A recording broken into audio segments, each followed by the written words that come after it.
हमारे खुदावन यीशु की अंजील मुक़द्दस मत्ती के मुताबिक उसका 9वां बाब 27 से 31 आयत तक। उस वक्त जब यीशु अपने रास्ते पर जा रहा था तो 2 अंधे उसके पीछे पुकारते हुए आए कि ए दाऊद के बेटे हम पर रहम कर।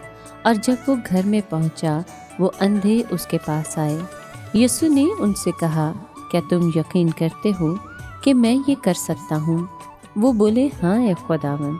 तब उसने उनकी आंखें छू कर कहा कि तुम्हारे ईमान के मुआफिक तुम्हारे लिए हो। और उनकी आंखें खुल गईं। और यीशु ने उन्हें ताकीद करके कहा, खबरदार कोई इस बात को न जाने। मगर उन्होंने बाहर जाकर उस तमाम इलाके में उसकी शोहरत फैला दी। पाक कलाम के पढ़े और सुने जाने पर खुदावंद की बरकत हो, खुदा का शुक्र हो। अजीज दोस्तों, जब यीशु सरदार के घर से आगे बढ़ा तो 2 अंधे उसके पीछे पुकारते हुए चले। वो बिनाई पानी के लिए इल्तिजाएं कर रहे थे। अगरचे वो तबई बसारत से महरूम थे, लेकिन गहरी रूहानी बसीरत रखते थे। उन्होंने यीशु को इब्ने दाऊद कहकर मुखातिब किया।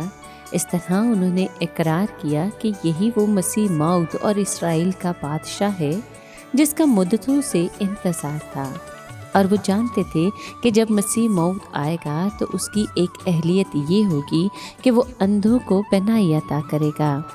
यीशु ने उनके ईमान को आजमाने के लिए पूछा कि क्या तुम एतकाद रखते हो कि मैं ये कर सकता हूँ?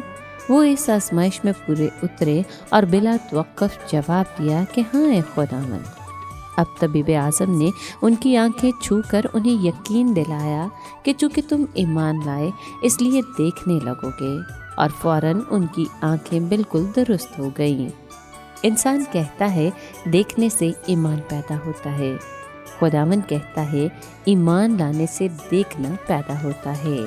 इन शिफा पाने वालों को यीशु ने क्यों ताकीद करके कहा कि किसी को ना बताएं? इसकी तफसीर यूं भी की जा सकती है कि गालिबन मसीह यीशु नहीं चाहता था कि वक्त से पहले ये तहरीक भड़क उठे कि उसे बादशाह बनाया जाए। लोग अभी तक गैर ताइब थे। जब तक वो नए सिरे से पैदा ना होते मसीह उन पर बादशाही नहीं कर सकता था। अलावाज़ी अगर यीशु के हक़ में कोई इनकलाबी तहरीक उठ खड़ी होती तो रोमी हुकूमत की तरफ से यहूदियों के ख़िलाफ़ सख्त इंतकामी कार्रवाई की जाती।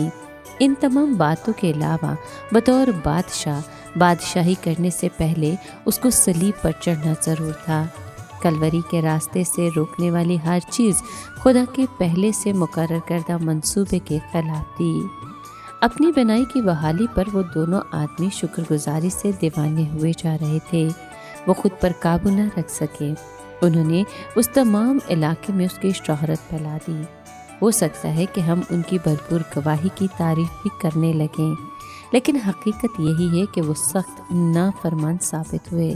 लगता है कि उनकी हरकत से फ़ायदा कम और नुकसान ज़्यादा हुआ, क्योंकि लोगों में रूह की तहरीक से दिलचस्पी नहीं बल्कि आम तजस्सुस पैदा हुआ।